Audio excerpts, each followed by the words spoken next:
ஏதாவது தேவை இருக்குன்ற பட்சத்தில, நம்ம தேவைக்கு நெருக்கமா தான் ஒரு விஷயத்த பார்ப்போம். இது பெரியவங்க வேற ஃபீல்டுல நான் பார்த்துருக்கேன். அதுதான் அத பார்க்குறப்போ இது ஏற்கனவே நம்ம பார்த்துருக்கோமே ஞாபகம் வந்தது.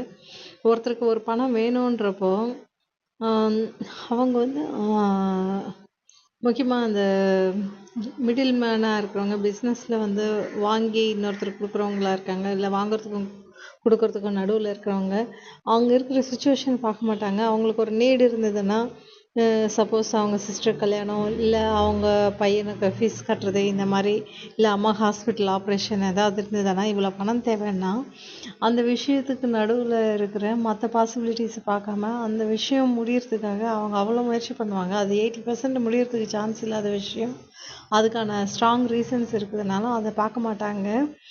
அந்த மாரி ஒரு இடத்துல சர்க்கரை நமக்கு தேவையா இருக்குன்னா, ஒரு தூரமா இருக்க ஒரு பவுடரியான ஒயிட்டான சப்ஸ்டன்ஸா அது சர்க்கரையா இருக்குமோன்ற ஆர்வத்தோட இருந்துடணுன்ற நம்ம ஒரு நடுநிலை இல்லாம டீவியேஷன் ஆயிட்டு நம்ம நடுநிலை தன்மை நமக்கு வேணுன்ற தன்மைய பாதிக்கிறது, ஒண்ணு பாதிக்கிறது நம்ம புரிஞ்சுக்க முடியும். ஆனா இது வந்து அந்த மாரி இருக்கக்கூடாதுன்றதுக்கு நம்ம கெமிஸ்ட்ரி ஸ்டடீஸ்ல பார்த்துருப்போம். ஃபர்ஸ்ட்டு சால்ட் எல்லாம் பார்க்குறப்போ, நம்ம அதனோட டெக்ஸ்சர், ஃபிசிக்கல் ப்ராப்பர்ட்டீஸ பார்ப்போம். அதுக்கப்புறம் அத வந்து அ நல்லா சாதாரண டெஸ்ட்டுங்க மூலமா ஓரளவு கன்ஃபர்மேஷன் பண்ணுவோம். அதுக்கப்புறம் ஸ்ட்ராங்கான ஒரு கன்ஃபர்மேஷன் டெஸ்ட்டுக்கு, டீப்பான கன்ஃபர்மேஷன் டெஸ்ட்டுக்கு போவோம். அப்போ பர்செப்ஷன்ஸ் வந்து எப்படி கன்ஃபர்மேஷனை நோக்கி போகிறதுன்றது, ட்ரூத்தை நோக்கி போகிற மூவ் ஆகட இதை நம்ம பயன்படுத்தலாம். அதுவும் லேயராக தான் போகுது. ஃபஸ்ட்டு நம்ம பற்றறிவு புலன்கள் மூலமாக பார்க்குறோம்.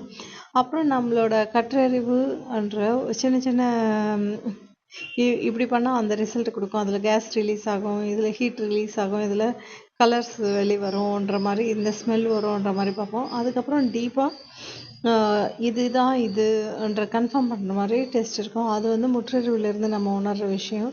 அந்த பற்றறிவு, கற்றறிவு, முற்றறிவு கிட்ட வர்றதுக்கு அது ரெண்டுத்தையும் தாண்டி தான் வர முடியுன்ற மாதிரி ஒரு பர்செப்ஷன்லேருந்து ட்ரூத் கிட்ட வர்றதுக்கு இதெல்லாம் தாண்டி வர விஷயமா பயன்படுத்திக்கலாம். இது எஜுகேஷன்ன்றதுலையும் பார்க்கலாம், நம்ம சாதாரண ரியல் லைஃப்லேயும் பார்த்தோம். அதே மாதிரி இது ஆன்மீகத்துக்கும் பார்த்தோம். வேறு வேறு டொமைனில் ஒரே விஷயம் எப்படி யூஸ் ஆகுதுன்றதை பார்த்தோம்.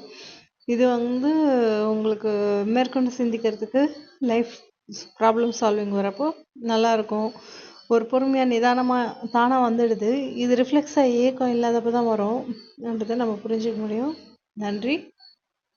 டக்குன்னு நான் பார்த்த ப்ரொஃபஷனை எக்ஸாம்பிளாக சொல்லியிருக்கேன். வேறு எல்லாத்துலேயும் கூட அப்சர்வ் பண்ண முடியும். நீங்கள் ட்ரை பண்ணி பாருங்கள். நன்றி.